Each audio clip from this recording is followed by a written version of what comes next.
She is an environmentalist, writer, activist, lawyer, and leader of the Green Party of Canada. Of course, I'm talking of Elizabeth May. Elizabeth became active in the environmental movement in the 1970s. She's a graduate of Dalhousie Law School. She held the position of Associate General Counsel for the Public Interest Advocacy Center. Actors are so noted for their ability for diction. Prior to becoming Senior Policy Advisor to the Federal Minister of the Environment from 1986 to 1988, Elizabeth became Executive Director of the Sierra Club of Canada in 1989, a position she held until March 2006, when she stepped down to run for the leadership of the Green Party of Canada. She has been the leader of the Green Party of Canada since August of 2006, ensuring our children and grandchildren have a future. Ladies and gentlemen, please welcome an officer of the Order of Canada and, most importantly, the mother of Victoria Kate, Elizabeth May.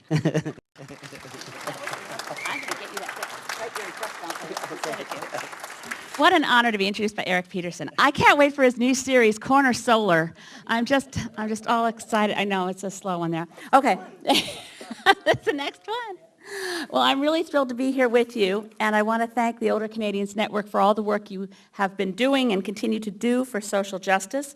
And it was also, of course, wonderful to share a podium with both the Honorable David Miller and with Natalie Marin. Thank you so much for being so generous in your comments about where the Green Party stands on protecting our public health care system. I regard the deterioration of our health care system as the result not of accident but of design, of a consistent effort to undercut what we have so that when it begins to show signs of wear and tear, when we don't have the health care system that we have come to expect through long wait times or other problems, that is always presented to us in the media as a reason to do things differently, and why don't we open up to private health care? And I think it's really important to defend public health care system in this country and to examine what happened in the wake of the deficit. This isn't what I'm supposed to be talking about, but the deficit slashing of the 1990s led to so many hospitals being closed across this country that we actually saw a loss of 20% of our hospital beds in one single year. And very few Canadians know that statistic. It came to me through a friend named Holly Dressel, who was asked by the board of directors of the Queen Elizabeth Hospital in Montreal, one of the many hospitals that was closed down in 1994-95, and they had a little bit of money left in their budget, and they said, we'd like a history of our hospital. Would you write a history of our hospital for us? And being a muckraking freelance journalist type and not just a biographer of hospitals, she said, would you be interested in finding out why your hospital was closed? And they said, oh yes, we'd really like to know that. We have no idea. We hit all our targets. We are always running efficiently, effectively, and on budget. So she dug a bit, and she found the International Monetary Fund report to the Government of Canada in 1994 that recommended that in order to maintain creditworthiness, our government needed to cut some of the things we've been doing. They recommended, the IMF recommended cuts to our health care program and recommended closing hospitals, recommended cuts to Via Rail, cuts to CBC, cuts to the National Film Board. It recommended taking student bursaries and converting them into interest-bearing student loans. Does any of this sound familiar?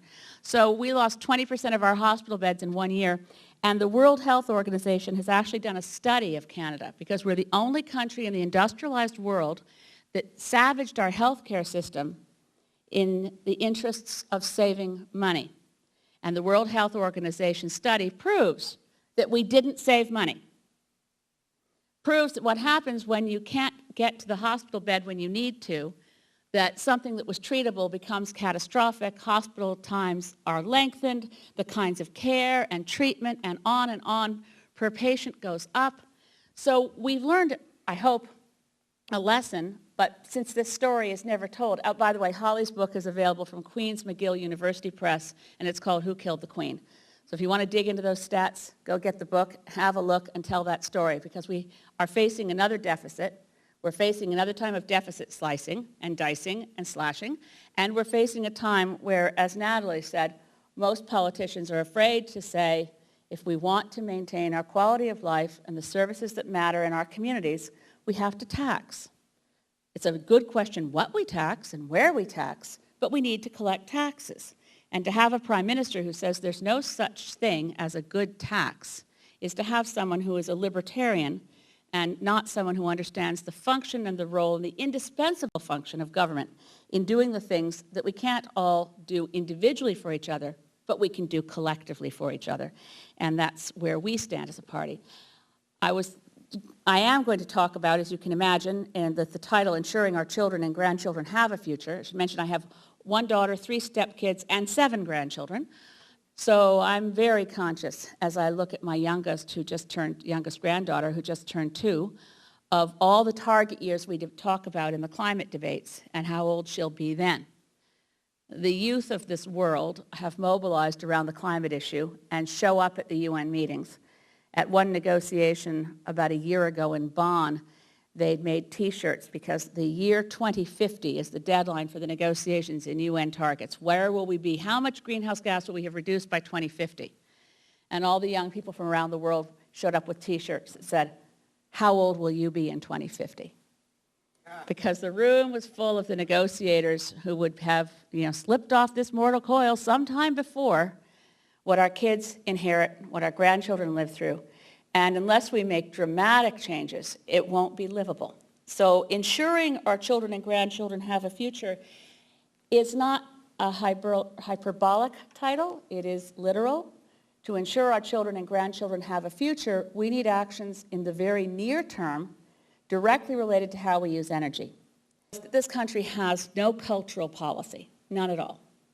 And in that we are consistent. I just made up a little list. If Mayor Miller was still here, I would thank him publicly for the fight he's putting on to protect the streetcar program and the mass transit program for the City of Toronto. I think it's very unfortunate that the McGuinty government has rescheduled. They say they've changed the time they'll deliver the money. Mayor Miller says they've reneged. But the reality is the federal government managed to design a multi-billion-dollar, hundreds of billions of dollars in an economic stimulus package, which by design was incompatible with funding mass transit. You simply could not design a funding application for mass transit in this country that fit the Harper government's approach to economic stimulus funding. I think we all know what fit perfectly. Highways, overpasses. Stephen Harper bravely faced one of the large crises that face all of us in this country, ugly kitchens and inadequate decks. He grasped that nettle, by God, did he not? So that's where our money went. We didn't get the mass transit we needed. We didn't get investments in renewable energy. The U.S. got that. All of Europe got that. Every other country in the world recognized, as UN Secretary General Ban Ki-moon, who said that in the face of the economic recession, we needed a Green New Deal. FDR's New Deal turned green. Investments in technology that was green. Investments in renewable energy. Investments in energy efficiency. Investments in mass transit. So we've seen what happens. It kind of comes together in the City of Toronto. And here we have a city that had to say, we'll go it alone. We'll do 2/3 of the funding. We'll take the federal share and the city share, and we just need the province to do its share. And that partner's backing out. So we have to hope that they will come forward, goodness knows, to make sure we have that transit in the City of Toronto. But the reality is, again, the federal government, Canada, has no transportation policy. None. Right? We're the only country in the G8 with no transportation policy. But that's good because it matches the fact we have no cultural policy, which also matches the fact that we have no energy policy. So there are a number of other areas one could list, but I wanted to focus on this area of where are we on ensuring our children and grandchildren have a future, and how we address the climate crisis is all about energy. It's all about whether we're prepared to have an economic revolution that creates millions of new jobs while transiting away from fossil fuels